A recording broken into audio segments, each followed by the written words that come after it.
আসসালামু আলাইকুম বন্ধুরা। মুস্কান আর মারিয়ামদের বাড়িতে তো জমিয়ে ইফতার আয়োজন চলছে, তো গল্পটি না টেনে শেষ অবধি দেখো। দেখতে দেখতে অর্ধেক রোজা সইলা গেল, কেমনে যে দিন ফুরাইয়া গেল টেরই পাইলাম না। একটা আফসোস থাইকাই গেল, একটা রোজাও করতে পারলাম না। শরীরটা যে এতই খারাপ হয়েছে আমার, রোজা কেমনে থাকি, খুবই কষ্ট লাগতাছে যে একটা রোজাও করলাম না। জানি না আল্লাহ মাফ করবো কিনা, আল্লাহ জানে পাপের বোঝা বাড়তাছে না কি হইতাছে। আল্লাহ মাফ করুক আমারে। না না আম্মা, আপনার পাপ কেন হবে? আপনি কি ইচ্ছা করে রোজা ভঙ্গ করছেন? আপনার শরীর তো ভালো নয়, আর আপনি এই শরীরে রোজা রাখতেও পারবেন না। শরীরে অসুস্থতা থাকলে রোজা না রাখলেও হবে আম্মা। আপনি শুধু শুধু কেন আফসোস করছেন? আপনি সর্বদা জিকির আজকার দরুদ পড়ুন, এটাতেই হবে আম্মা। আপনি তো সবসময় রোজা রেখেছেন, হয়তো এবার থাকতে পারছেন না, এটাতে দোষের বা অন্যায়ের কিচ্ছু নেই আম্মা। হ মা, তুই হয়তো ঠিকই কইতাছস, কিন্তু ছোট থেইকা রোজা থাকছি, এখন যদি রোজা না রাহি তাইলে কি ভালো লাগে? মনটা আনসান করতাছে মা, খুব খারাপ লাগতাছে। সেই ছোট কাল থেকে বাপে আর মায়ে আমারে রোজা রাখা শেখাইছে, নামাজ পড়া শেখাইছে, সব কিছুই শেখাইছে।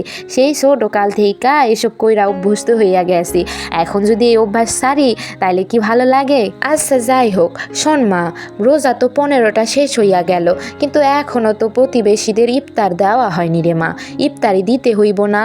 আরে হ্যাঁ মা, আপনি তো একদম ঠিক কথা বলেছেন, আমি তো ভুলেই গেছিলাম। আমাদের আশেপাশে তো কত গরিব মানুষ রয়েছে আম্মা, কত গরিব প্রতিবেশী রয়েছে, তাদেরকে তো ইফতার দেওয়াটা আমাদের জন্য অবশ্য কর্তব্য। আমাদের সামর্থ্যের মধ্যে থেকে তাদেরকে তো ইফতারি দেওয়া উচিত আম্মা। আজকে ইফতারের আয়োজন করব আমি। খাদিজা, ও খাদিজা, একটু বাইরে আসো তো বোন। এই তো বড় আপু আমি। কি হয়েছে বড় আপু? কিছু দরকার বড় আপু? না তেমন কিছু না খাদিজা, তুমি একটু ভাইকে ফোন দাও, ফোন দিয়ে বলো যে আসার পথে ও যেন 5 কেজি মুড়ি নিয়ে আসে, আর সাথে কিছু বুরিন্দাও নিয়ে আসতে বলবে, বুঝলে? বুরিন্দাও বেশি করে আনতে বলবে, আর মুড়ি মনে করে বলবে যে 5 কেজি যেন আনে, একটুও যেন কম না হয়। আচ্ছা বড় আপু, ঠিক আছে, আমি বলে দিব আপনার ভাইকে।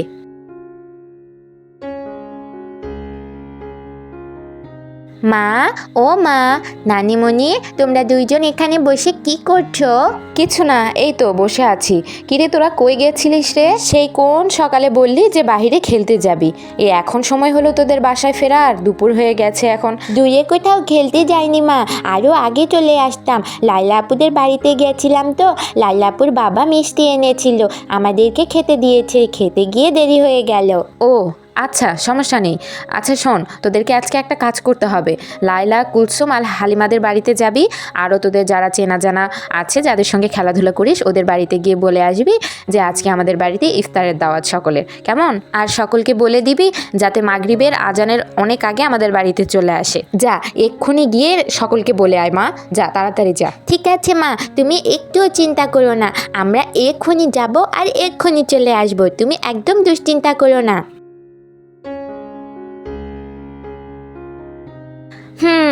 চলো বোন খাদিজা, আমার বাগান থেকে টাটকা বেগুন তুলে নিয়ে এসে বেগুনি ভাজবো আজকে।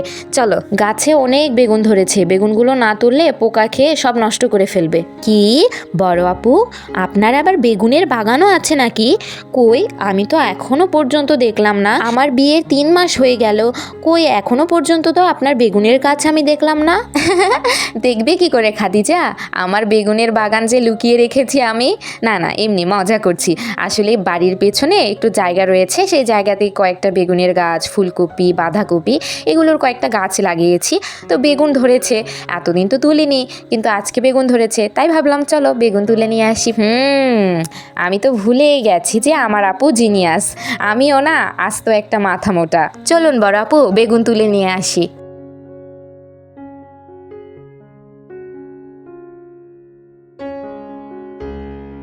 আরে বাহ, কি সুন্দর বড় আপু, কত ছোট, কি কিউট লাগছে বেগুনটা। কি সুন্দর টসটসে বেগুনটা, কত তরতাজা। হ্যাঁ, গাছ থেকে ছিঁড়ে রান্না করার মজাই আলাদা, কোনো সার নেই, একেবারে নির্ভেজাল। আর এর জন্য আমি বেশি থেকে বেশি সবজির গাছ লাগিয়ে থাকি, নিজে হাতে গাছ থেকে সবজি পেড়ে রান্না করব, এটার আনন্দই অন্যরকম। বাজারের সব সবজি এখন ওষুধ দেওয়া, কীটনাশক দেওয়া, এগুলো খেলে আরও শরীরের ক্ষতি হয়, আর এগুলো পরম স্নেহে যত্নে বেড়ে ওঠে, এগুলোর মধ্যে বরকতই থাকে আলাদা রকম। কি গো, এ খাদিজা, কি দেখছো ভাবে? আরে বেগুনগুলো কেটে দাও, রান্না করব আমি। এ খাদিজা, খাদিজা, এ মা, এ মেয়ে কি পাগল হয়ে গেল নাকি? বেগুনগুলোর দিকে তাকিয়ে কি দেখছে? হ্যাঁ, কোন দিকে ওর মন? আমি এত ডেকে যাচ্ছি। এই খাদিজা। কি কি কি কি বড় আপু, কি হয়েছে? কি হলো? এভাবে ডাকলেন যে?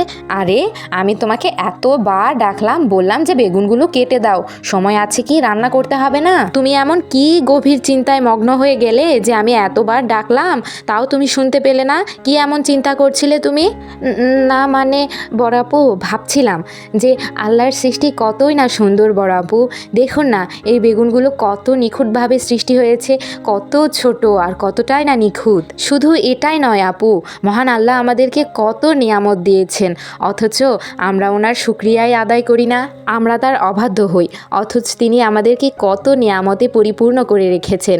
আমরা তার ইবাদত থেকে গাফেল। এই রমাদান মাসটা কতটাই বরকতপূর্ণ, অথচ আমরা নিজেদের পাপ মোচন করতেই পারি না। কতটা নির্লজ্জ জাতি আমরা, তাই নয় কি বড় আপু? 5 ওয়াক্ত সালাত আদায় করতেও আমরা কতটা গাফেল।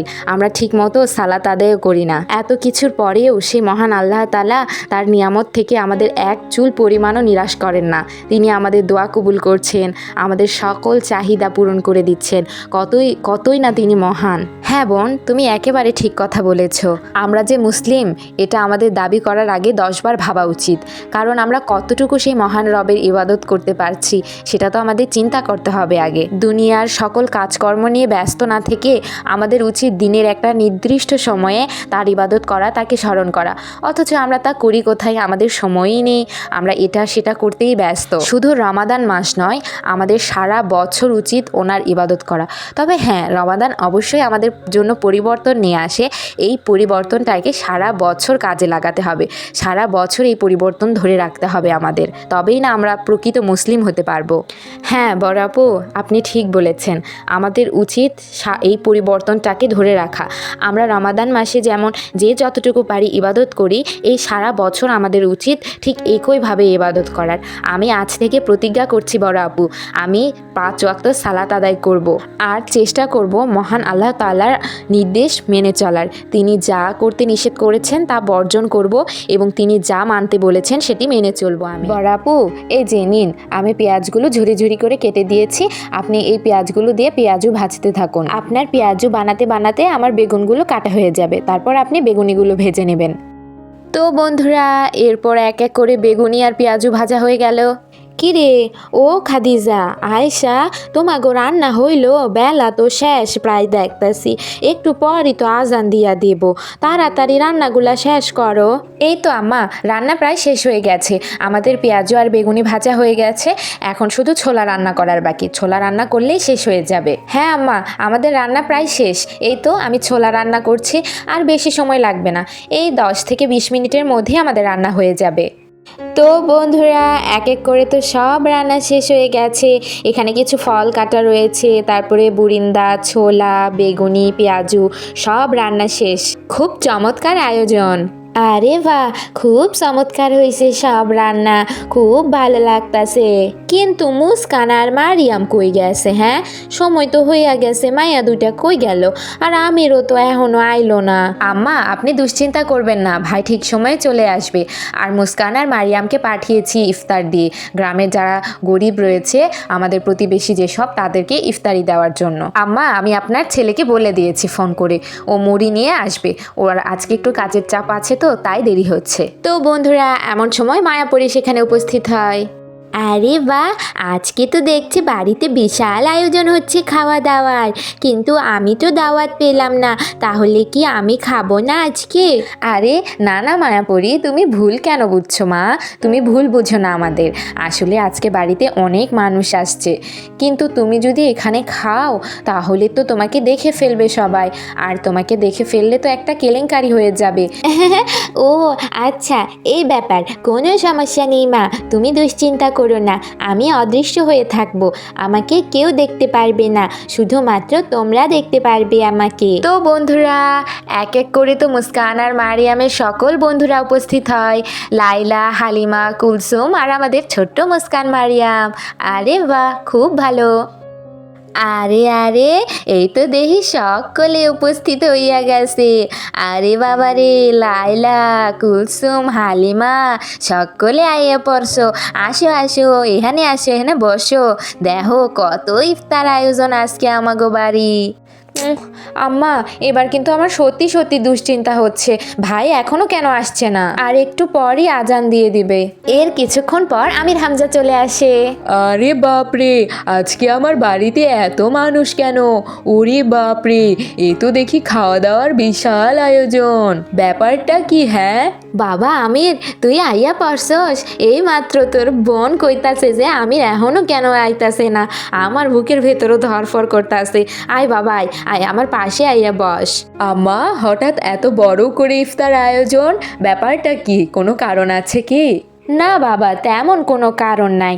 আসলে প্রত্যেক বছরই তো এই রমজান মাসে সকলের কিছু না কিছু দিয়ে দান সৎকার করাই হয়, ইফতার আয়োজনও করা হয়। তাই ভাবলাম যে অর্ধেক রোজা শেষ হইয়া গেল, এখনও কাউরে ইফতার খাওয়াইলাম না, তাই আয়সারে কইলাম যে ইফতার আয়োজন করতে। ও আচ্ছা আচ্ছা, বুঝতে পেরেছি আম্মা। খুব ভালো কাজ করেছেন আপনারা, আমার তো মাথাতেই ছিল না। আমি সবসময় কাজকর্মে থাকি, আমার কি আর এত দেখে খেয়াল থাকে? আপনি মনে করে এই কাজটি করেছেন, খুব ভালো হয়েছে আম্মা।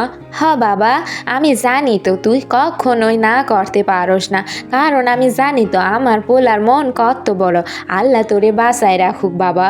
আল্লাহর রহমত আর আপনার দোয়া আছে না বলেই তো আম্মা আমি আজ এত কিছু করতে পারছি। আপনি আমার জন্য সবসময় দোয়া করবেন আম্মা, যেন আমি আমার সর্বোচ্চটা দিয়ে গরিবদের সাহায্য করতে পারি, তাদের পাশে থাকতে পারি। আল্লাহু আকবার, আল্লাহু আকবার, আল্লাহ। ওই যে আজান দিয়া দিছে, মা আয়সা নে খাবারগুলা বাইরা নে, তাড়াতাড়ি খাওয়া শুরু কর সকলে। তো বন্ধুরা, সকলে তো জমিয়ে ইফতার করছে। তো আজকে আমি গল্পটা এখানেই শেষ করছি। আজকের গল্প তোমাদের কাছে কেমন লেগেছে তা অবশ্যই কমেন্টে জানিও। আর আমার ভিডিওগুলো ভালো লাগলে বেশি বেশি লাইক, কমেন্ট এবং শেয়ার করতে ভুলবে না। তো সবাই অনেক ভালো থেকো বন্ধুরা। আল্লাহ হাফিজ।